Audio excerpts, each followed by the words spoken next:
Hello, everyone. Welcome to a Yesshift News Desk Edition. I ultimately decided this would be. And I say that because there is a portion of the later part of this show that'll be more of a Stevens Venue Adventures type of thing. But there is enough, I guess you could say, news related stuff on here to justify calling this a news desk edition. And I had some time in between things, so hence the random time that this is up, I suppose. But I figured I'd come on here and cover some items, and that'll make it so that the next time I do one of these, the list will perhaps not be quite as daunting. And yeah, it's important to get to these particular things sooner rather than later, I think. So first off, let me just check the audio on this broadcast. And for those wondering, Dad is currently with my brother, and I'm gonna meet with them tomorrow. So that's why. Uh, yeah, yeah. So that's why it's just me for this one. But yeah, I'll see him tomorrow, and we'll probably talk about the show and stuff. But we're gonna hang out. Father and son, Father's Day tomorrow here in the U.S. So there you go.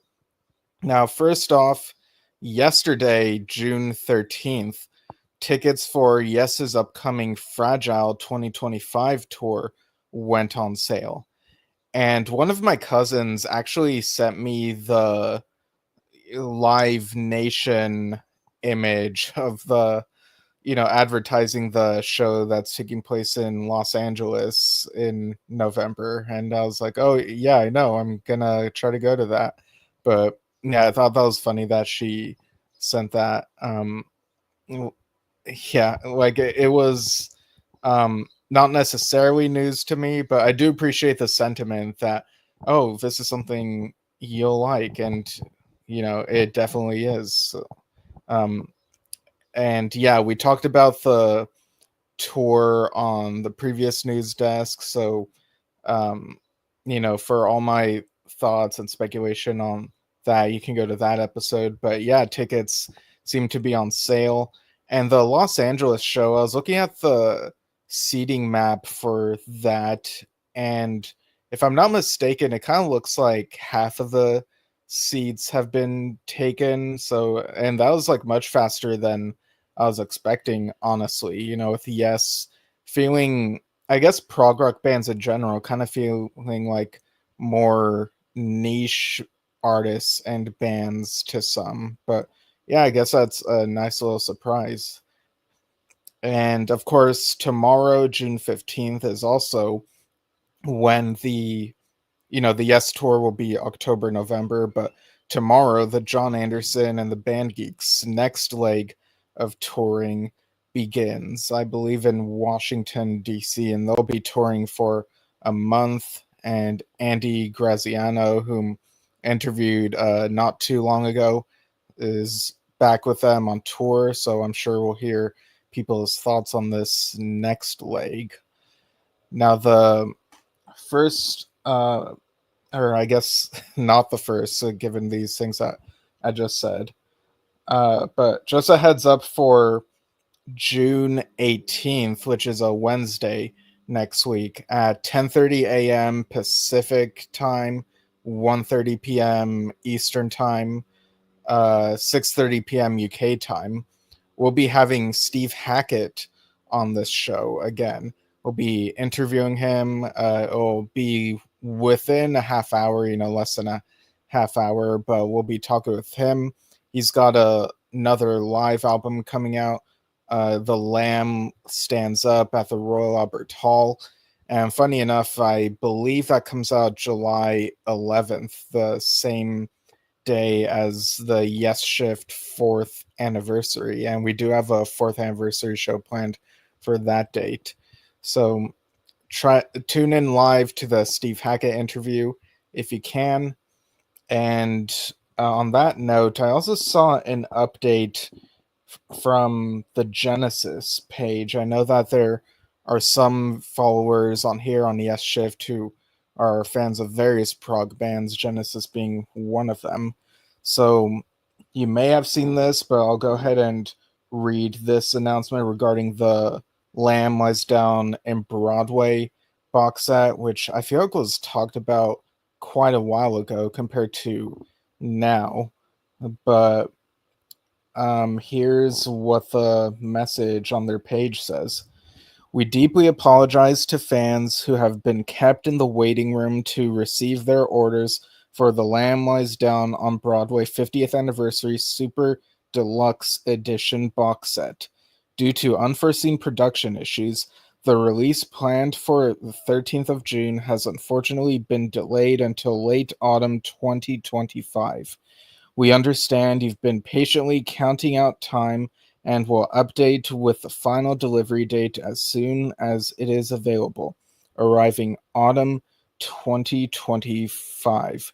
Yeah, so I've noticed that happening with a few different releases as of late from more than one, like a few different prog rock bands. So it's good that they're addressing this and keeping people in the loop, and so now people have a new estimate. I know people don't like waiting, and I sympathize, empathize, whichever is a correct word. I keep flip-flopping like with those words and not quite knowing if I'm using the correct one depending on the context, but I think you all get what I'm saying. So the next thing on here, we got, of course, today, June 14th, is Alan White's birthday, the late, great Alan White. And, like, what can he say that hasn't been said? Many people say that he was a kind man and he was a team player, especially within Yes. He was with them for nearly half a century, the majority of his career. And that is quite a feat. Like, and that's an understatement to say that is quite a feat. Obviously, he's had amazing contributions in the band's discography. And again, looking forward to that Alan White documentary that's in the works from One Take LLC, which will, of course, include footage from the Alan White tribute show that took place a few months after his passing. I'll be very curious to see how they edit those in. I kind of imagine something in the vein of previous documentaries that include concert footage, stuff I've seen before, but I guess we'll see when we see it, whenever that may be. Now, I'd also like to talk about this post that was on the Alan White Facebook page the other day. And this was in reference to the passing of Brian Wilson earlier this week. Beach Boys and various classic songs that have resonated with many people over the years. So this post was on June 11th. So on the Alan White page, it says, "The world is saddened today by the passing of Brian Wilson, one of the greatest musical artists of our time. Alan referred to him as a musical genius, so I'm sharing photos of a local concert and event and one of the true highlights of Alan's life. Due to the relationship he developed with Brian Wilson in later years, he was invited to perform God Only Knows, his favorite song, on stage with Brian at a Seattle show in 2019. It was indeed a great thrill for Alan. From a young age, Alan was truly inspired by Brian Wilson, his songwriting, and the music of the Beach Boys. Sharing the stage, he would tell stories of trying to learn Beach Boys harmonies while playing a self-made instrument resembling a crude guitar. Sharing the stage that night with Brian was a cherished memory for Alan. Rest in peace, Brian, and thank you for the musical treasure you gave to our world. Gigi White, Seattle, Washington. And this post includes photos by Jerry and Lois Photography, except where noted. So I'll go ahead and copy the link to that post and share it in the comments here. And it's pretty easy to find if you go to the Alan White Facebook page, but just saving you a step if you'd like. I did see on YouTube there is a clip from that concert, that September 2019 concert, involving Brian Wilson and the band The Zombies. And again, I'm not super familiar with the history and the material there, but there is a clip on YouTube where they perform God Only Knows, and that's a very popular song. It's the one that it seems like lots of people are gravitating toward in paying tribute to Brian Wilson. But yeah, you can find that clip on the Yes Source YouTube channel. There's all sorts of rarities on there that have been compiled from over the years. And along the line of Brian Wilson tributes, there have been quite a lot. So this Facebook link I pasted in the comments doesn't look very good. It's far too long. But okay, yeah, I might have to, just go to the Alan White Facebook page to take a look at that. They're very great photos, and I'm sure it was a really great show. But along the lines of Brian Wilson tributes, I did see Andy Ascalese, drummer for John Anderson and the band Geeks. He reposted something he'd recorded from 2019 of him doing the song Surf's Up, and it's him doing each of the different instruments and such and singing, and it's really good. You can check that out over I think I saw on his Facebook page. So yeah, give that a look. There was also I saw Mike Tiano share this earlier. This was something from a few years ago, 2022, I think, a video containing John Anderson singing God Only Knows, and I believe Michael Franklin, producer of 1,000 Hands, is also involved in this animation video. No, not animation, the John Anderson album, but it contains some sort of animation. So yeah, I remember checking out that video, I think around the time it originally posted, so that was quite the reminder there. And the original Asia page posted the video, well, it's audio only, but the track of John Wetton singing God Only Knows. I believe that may have been from Rock of Faith, if I remember correctly. And there was also a post from John Lodge about Brian Wilson. So I'll just give that a read in a moment.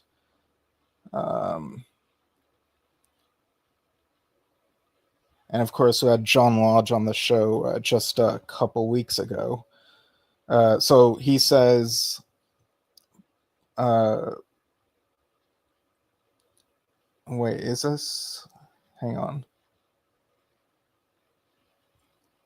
Yeah, I'm just making sure I have the right post. Okay, so John Lodge's post says, Birmingham, where I was born, was a very long way from the California of Brian Wilson. He brought the dream of endless summers, of golden beaches, of blue skies, and the music of harmonies that woke up a new generation and reached across the four corners of the world. Over the years, I was fortunate to get to know Brian, and he invited me to record with him, and being in the studio with Brian was a beautiful learning curve for me. When we performed for the Prince's Trust, I asked Brian to join us on stage at Wembley, and he flew in from Los Angeles for it. The photo of that night adorns my piano, and the memory stays in my heart. Brian, the endless summer you created with your songs is still here. You engraved it into our minds and our lives. Thank you. God bless. Rest in peace. Right. So, these musicians who pass, they always have such a huge impact. And sometimes, you just got to let out the words and express how they made you feel. And it's a good thing that people do. All right. And I'd also like to remind people about Play for Chris 11. Now, the other day I mentioned that June 15th was the deadline, but since then, Miguel has posted an update saying that the deadline for that will be June 30th. So, Dad will have his play along submitted by then, and I'll have figured out if I'm able to submit something if it works out the way I picture it in my head. So there you go on that. Go to miguelbase.com/play for Chris 11 for that. And today, June 14th, June 14th is typically Flag Day in the US, but coincidentally, it seems to also be Flags Day. The album Flags by Bruford-Moraz. Actually, the second Bruford-Moraz album. Like, I looked up the release date, and apparently Flags came out on June 14th, 1985. And I wonder if that was on purpose or perhaps a coincidence. But in any case, it felt like a nice excuse for me to finally listen to this duology of albums. On occasional episodes, we've heard Dad mention them, in conversations when we've talked about either Bill Bruford or Patrick Moraz. And so he's listened to them, but to my recollection, I'm not sure that I had listened to them in full. I definitely listened to at least a couple of different tracks from this collaboration, but now I've listened to both of these albums in full. So I'll go ahead and screen share the album covers for these. I got it right. Oh, okay. So I was trying to do it a different way, but I'll do it this other way. So the first one is called Music for Piano and Drums. And this came out in 1983. So that would have been, let's see, 8 years after Bruford and Moraz played on Fish Out of Water, the Chris Squire album. And again, that album is like 50 years old now, and incredible album. Dad and I talked about it a couple of years ago when we were doing our series of episodes about first solo albums from each Yes member after they've joined Yes, whatever we called that series.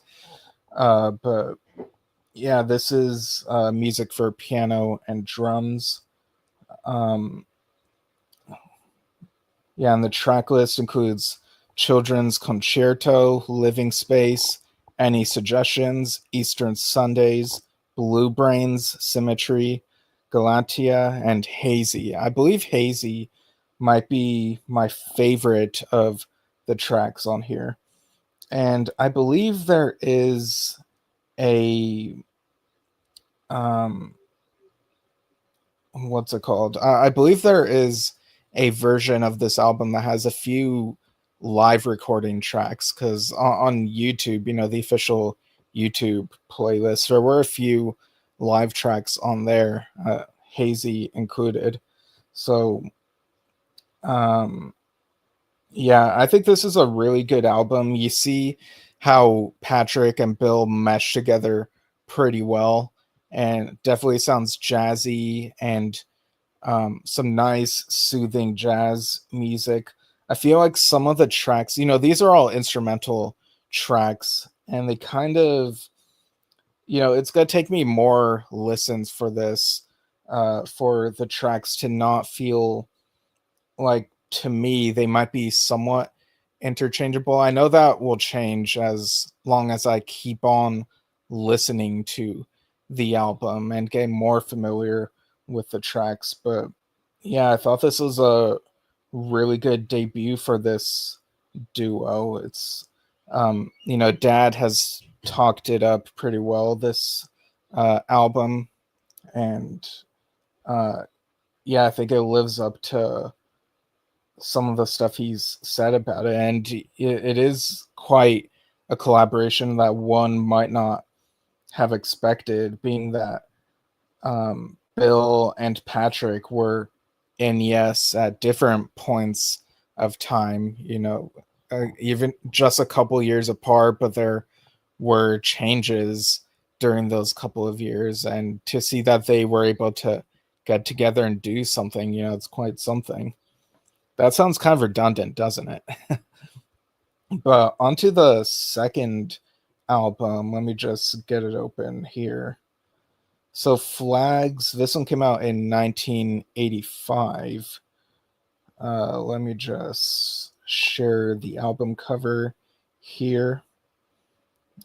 I quite like this album cover for Flags. The red background is very striking, and you've got like these fighting poses like that. That is what they are, right? These fighting poses. I don't know if this was maybe following trends at the time, what may have been popular at the time. But yeah, this is another good album. I think I prefer it over Music for Piano and Drums. And this actually has other stuff on it. There's acoustic, electric drums, percussion. I'm just reading the credits here. Grand piano, synthesizer, claves, electronics. Yeah, I'm just getting to the track list now. Okay, so Temples of Joy. It has a little bit of a quirky opening, like a I probably can't vocalize it that well, but I think this was a sticking point for one of the reviews I saw at the time. And I get how like the beginning of it can kind of stick out, but I still think it's a good song.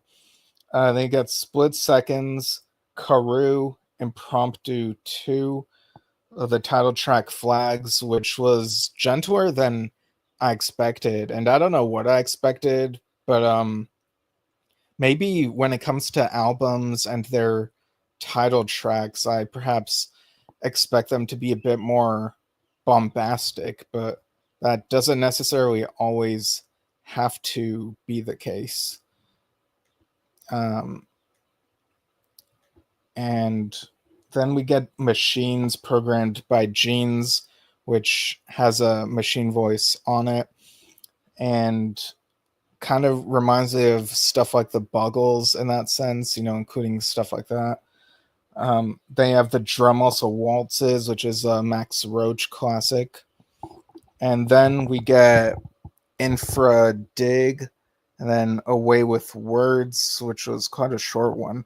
And then Everything You've Heard Is True, which again is another quirky track. Maybe not what one would expect for a closing track of an album, but I quite like their vibe, Bruford-Moraz's vibe on this album. And, it's very unique. It's very nice listening. There's some really cool stuff on here. And, it's tough for me to really exemplify, how the points that stick out because it's instrumental and I'm not the best at vocalizing. It's not, I'm not dissecting lyrics here because, there's what can you work off of really. But this was a nice visit, going through these two albums I was not so familiar with. So definitely check these out if you haven't already. Like, they're definitely worth it. All right, so what do we have next on here on my list? We've got... Oh, okay. So Frontiers, the label that John Anderson and the Band Geeks are on, that they released their album True and their live release Perpetual Change through. On their YouTube channel, Frontiers posted a lyric video for Once Upon a Dream. Quite the choice, going with the lengthy track for these promo videos, and this was posted in celebration of the upcoming leg that starts tomorrow. But when it comes to these promo videos, I typically expect, the single or something to be what gets a lyric video or a normal music video type thing. But yeah, this is a little bit of a surprise. There are these digital effects. There's like these hologram looking horses and animals and stuff. There's all sorts of spacey things. And that people might enjoy it. People might pay more attention to the music or the words, or maybe they might already be more familiar with the words and just sing along with it while doing other things. But yeah, I think when it comes to promo videos, I'm one more to want to, and I think Dad is as well, wanting to see the band, even if it's just photos, if you can't get them to perform for the song that's being promoted here. But this might be something that people will be curious about. And like I mentioned, that Perpetual Change, a live audio that had some visuals set to it over on the John Anderson YouTube channel. I see in the comments Helen Davis saying happy birthday. Of course, it being Alan White's birthday. Yeah. And I just talked about the Bruford-Moraz albums, and it'll be Patrick Moraz's birthday in 10 days. So there you go. But yeah, this video, it's on YouTube if people want to check it out. The Once Upon a Dream lyric video. And you can check it out and have your say on it, I suppose. And I also saw a funny post from Andy Graziano. Let me see if I can find it. Like, this actually came out today. This post that he did was today. So Andy Graziano, guitarist for John Anderson and the Band Geeks, he shared this photo. I was like, here's a game. It's called Let's Practice Yes Music on Wildly Inappropriate Gear with No Effects. Yeah, that's pretty funny. You gotta have humor and whatnot with these things. So yeah, very cool stuff indeed. All right, so yesterday, now we're getting into, what did Steven do for Friday the 13th? Well, it just so happened to be the day that supposedly the US release of Prog Magazine issue 160, which includes the Chris Squire features. And I went to Barnes & Noble near me, tried looking for it, but it wasn't there. But, if I go to Barnes & Noble, I'm going to browse. There's going to be stuff that I'm going to want to look for.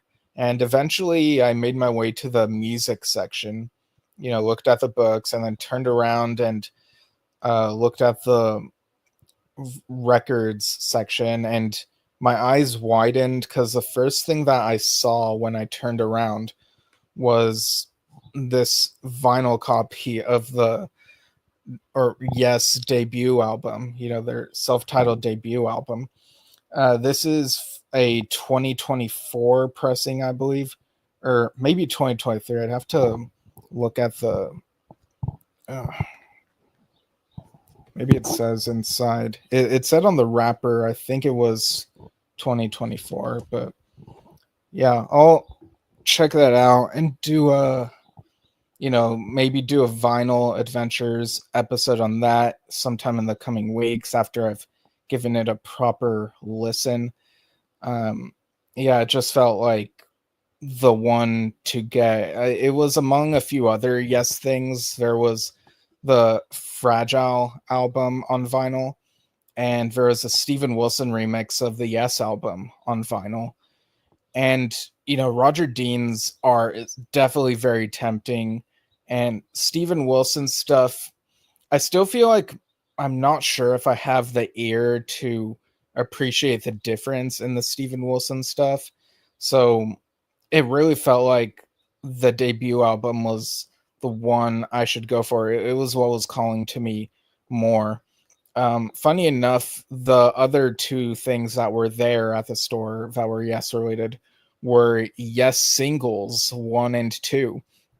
And I gotta admit, we've a lot of us have been skeptical about the Yes singles release. Like, who is this for? Will this draw in casual fans?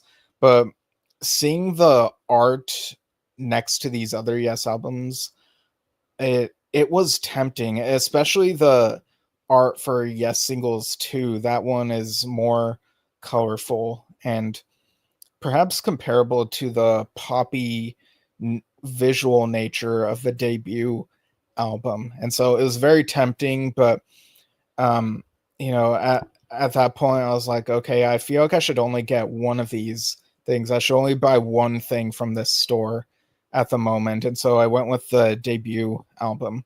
But I'm willing to bet that if I go to Barnes and Noble, that Barnes and Noble again at some point in the near future, that Yes singles will probably still be there, and maybe I'll consider getting them. But in that moment, it just felt like I'll just go with the debut album. So very glad to have that one in my collection now, and there'll be more on that in some later episode. So after going to Barnes and Noble, I had an ABC burger at this place called The Stand. It's got avocado, bacon, and cheddar, I think. And then I went to a bar called the Regal Inn, and this is in Lakewood. And I found out about, before heading out, found out about this show that my friends Keon and Derek and their bandmates Hayden and Tom. I guess they're my friends too now. So, I've talked to them as well. But yeah, I saw a post about how their band, Fake Band Practice, will be playing at the Regal Inn, and there would be a few other bands playing there too. So I went there, hung out there, got in Angry Orchard, but also got Coke. So, making sure I'm balancing myself out so I'll be able to appreciate the music. And, at bars, it's tough to talk to people because it's everyone's having a conversation, and it's loud and tough to hear everything that's being said. And when it comes to shows that take place in a bar, it can get really loud because the instruments and the music are like right there, right in front of you. Like the stage is right there against the wall, and it's all in your face. So I definitely prefer bigger venues, or even, if it's a jazz concert, a club setting is fine and it's really good. But even despite the loudness, I was able to appreciate the music from these different bands, and the performances and the commitment that each of these musicians had. So I actually have these photos from the show, which I'll try to screen share. Let's see, which one of these is the earliest one of that night?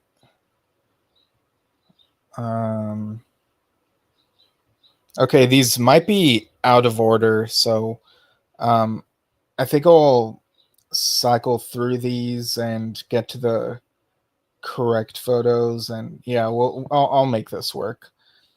And this will be, covering this show that I went to will be the last thing on this news episode. Okay, so there's my friends, Fake Band Practice, and let me see if I can get to the beginning of the show. No, that's the end. Yeah, I'm just gonna cycle through these until I get to the beginning of the beginning act, which was Monkeypaw Solutions. They even have it written on the drum there. So yeah, Monkeypaw Solution, their hard rock band. Um, yeah, their trio. Their drummer is a vocalist, and I think is used to being a frontman vocalist, but they might be, there might be a search for drummer so that it could be a four piece. Over on their website, you can also see the story of the band. But yeah, on bass, the bassist is called Beast. The lead guitarist is called Greasy D, and the drummer slash vocalist here is called Egghead. That's the names that they go by. And I'm not familiar with the songs. I don't even know if they have an official release at the moment.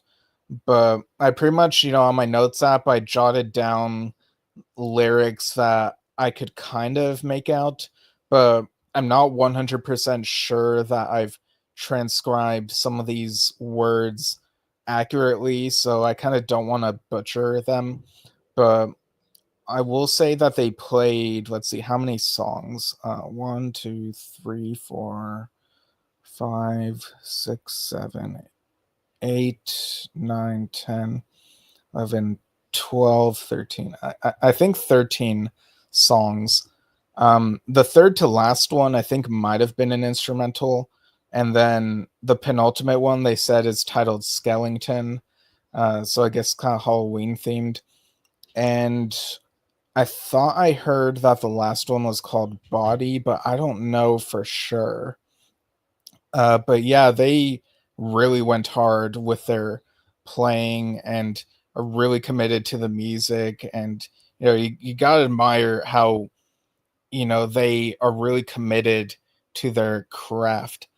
And yeah, if there's a release out there or in the future, I'd be curious to listen to that. Let me go through the photos here. So we got them there. And yeah, they had a couple jokes throughout the set. And then we got after accepting the aftermath. This is this other band. I guess they'd also be considered maybe hard rock, punk rock, something like that. There's a bit of overlap with some of these styles in some respects, but they were another interesting bunch. Over here, you can see they have a stuffed Cheshire cat doll thing, from Disney's version of Alice in Wonderland. They have a skull on this drum thing here. Let's see, how many songs did they play? I think they played 9 songs. Yeah, the second song was called On My Own. The third one was called God. And in between a couple of these songs, there's a set list on a paper in front of one of them, in front of him here. And Egghead from Monkeypaw Solution, he was like, why doesn't everyone have a set list? And it was sort of pretending to give him a hard time. They had like a fun back and forth. So, but yeah, and then the 5th song was a cover of Mad World, and it's different from I think both of the popular versions that people are used to are. It had its own punk rock flavor. It wasn't like the 80s feel or the more downbeat 2000s one. I think that one came out in the 2000s.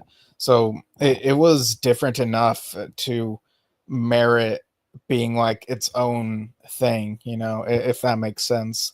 It wasn't just a carbon copy like some people expect from some covers. And then I think the third to last song was called Be Happy.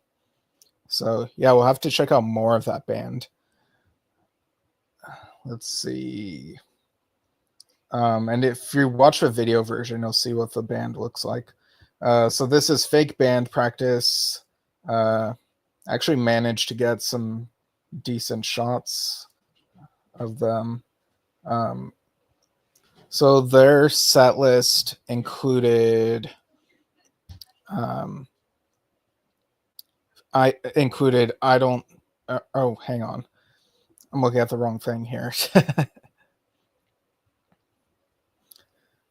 Yeah, their set list included Scotty Doesn't Know, Here Without You, Indie's Song, This Time, Flagpole Sitta, November, Goodbye, Bell Dance Avenue, City, Dead to Me, Find Me, Family, and a cover of Teenage Dirtbag.